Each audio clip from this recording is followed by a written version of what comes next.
Yeah, it's really exciting. I think the Wallabies will play them 4 times in the lead up, and it gives you a great opportunity to really plot a path to get up and organised for that game. And then Chile and Hong Kong, China, they're 2 newcomers that will challenge you in a different way, challenge you to keep that level of performance at a certain height, so that when you hit the round of top 16, you hit the ground running.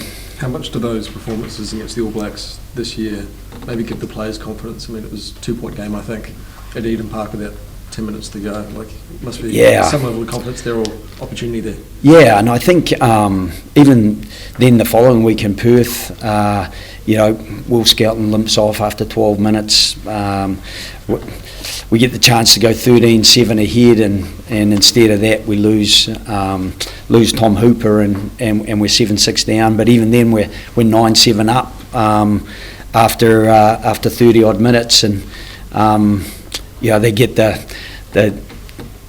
kind of off the Geordie Barrett head and get the try, and so that there wasn't too much between the teams in a lot of ways. So I'm excited about the pathway that we can plot in between now and the next time we play New Zealand. But then also beyond that, I know that Les is pretty excited about where the team can get to, and I just hope the supporters. We didn't have a good November, and I think it's impossible to hide that we didn't have a good November. There were glimpses though, and I think we can still build on those glimpses after a bit of an emotional roller coaster of a year. So Les is pretty excited to get started. Had a couple of good conversations with him today already. Joe, are you planning on staying with Rugby Australia in any capacity through to the World Cup?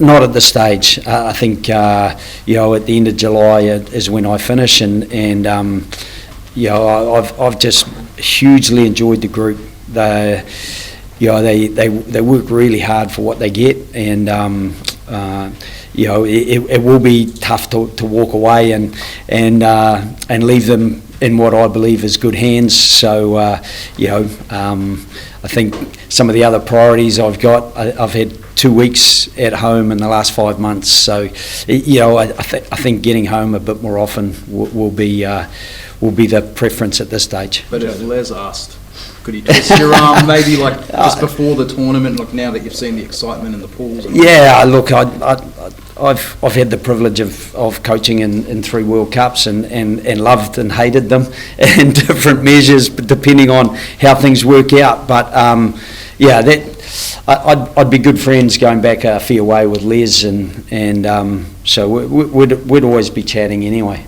Joe, the rough calculation is if you win that pool, you likely meet South Africa in a quarter-final. I mean, that's a pretty tough way to get into the finals. But do you just have to take that challenge head on? Yeah, it wasn't too different last World Cup with New Zealand. You were either going to play South Africa in a quarter-final or Ireland in a quarter-final, and either way it was going to be really tough. So if you're going to get into a final or into even a semi-final, you're going to have to beat good teams to get there. So, as I said, I wouldn't plot a path for sure, but you've got to be aware of who you're likely to meet. And I think the advantage of that is South Africa really well. Players will have got some confidence, not just from Joburg, but in the game in Cape Town, we lost Tom Wright after 4 minutes. We lost Nick White after 11 minutes. Tate McDermott was limping after 17 minutes, and we thought we were going to replace him at half-time, and then Joseph Suali'i failed an HIA, and Tate Edmed had to go in and play the second half at 12. And Tate had to muddle his way through the second half, and with 10 to go, we had a kick to go in front, conversion to go in front. So I think the team have shown the character to be able to challenge South Africa. I think we saw them get better and better as the year went on.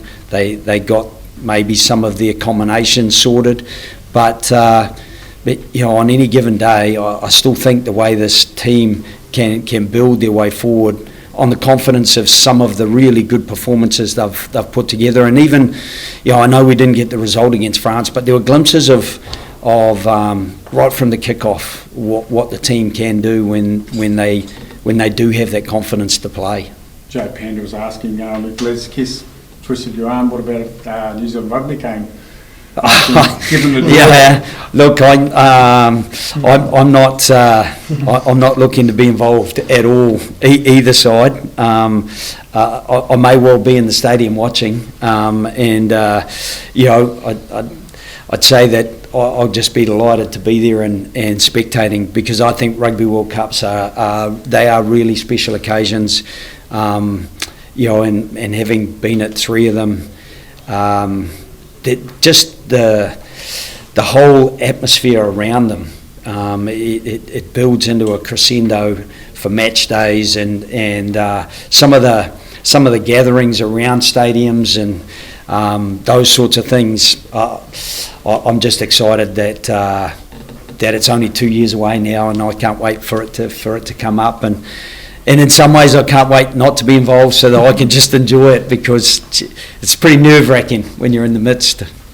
After a couple of weeks of reflection, Joseph Suale, do you think his best position is still at 13, or do you think that he might end up playing in the back 3 at all? Yeah, I think Joseph is reasonably happy with where he's playing at the moment.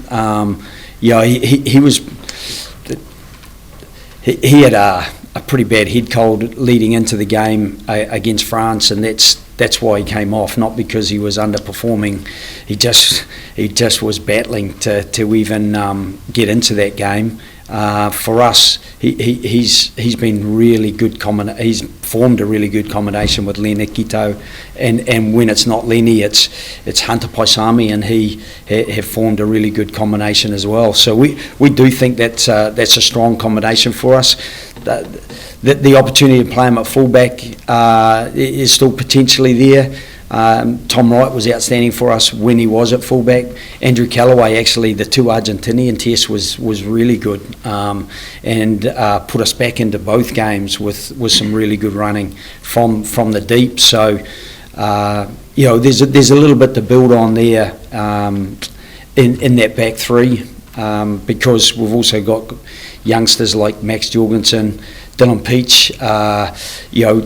Peachy is so combative, and Harry Potter's work rate, his mileage is unmatched with the amount of grass that he's covering, and he obviously had some fantastic moments, not just against England when he holds up Ben Earl hurtling at the line at full speed, obviously intercepting that ball and going the length to score, but he's actually very good in the air. A couple of days that we weren't as good in the air as we would have liked against Ireland, for example, but it's something that he is good at, and I think even that day the wind was actually pretty difficult. James Lowe dropped a sitter, Mac Hansen, who had a fantastic game in the air, dropped a sitter as well, just with that buffeting breeze. And I know the Aviva Stadium very well, and with that lowered end, the breeze comes in and it does whip around a bit. Joe, have you got a sense in your mind how you want the transition to work with Les in terms of information sharing, dates, and just how that will kind of map out?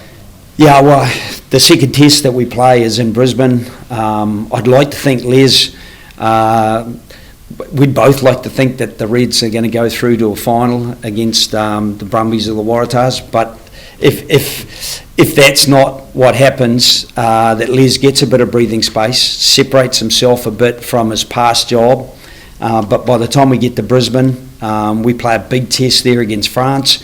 I think that would be the perfect opportunity for Les. Obviously, he's based in Brisbane. He could spend the whole week with us. Les came in the England week and the Ireland week on the November tour anyway, so it's not like he's miles away from what we're currently doing, and I think that a good chunk of the staff will stay the same anyway, so it won't be a complete transition. Last one, please, guys. The Wallabies had 6 number 10s throughout the Is that the biggest area for the Wallabies to settle on a 10 for the World Cup? Yeah, I do think the 10 is such a hub for what you're looking to achieve. They run so much of the game. They are the game driver. That was one of the frustrations probably with Carter coming in.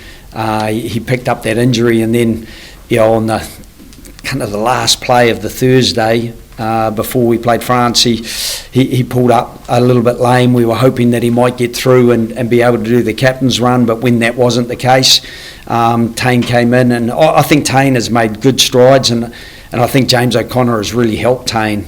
They spent a lot of time in South Africa together.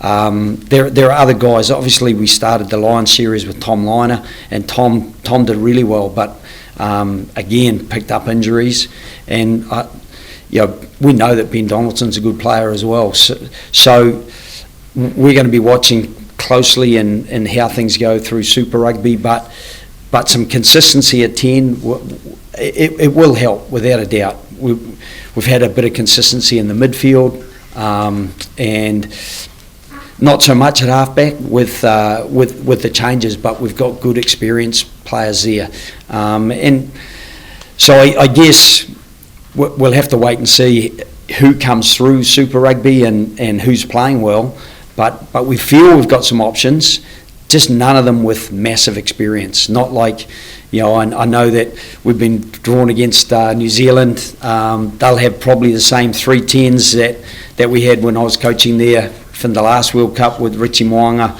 Beauden Barrett and Damien McKenzie, who have well over 200 tests between them. So that's a difference. It doesn't have to be an advantage if we've had the time to really develop someone in that position.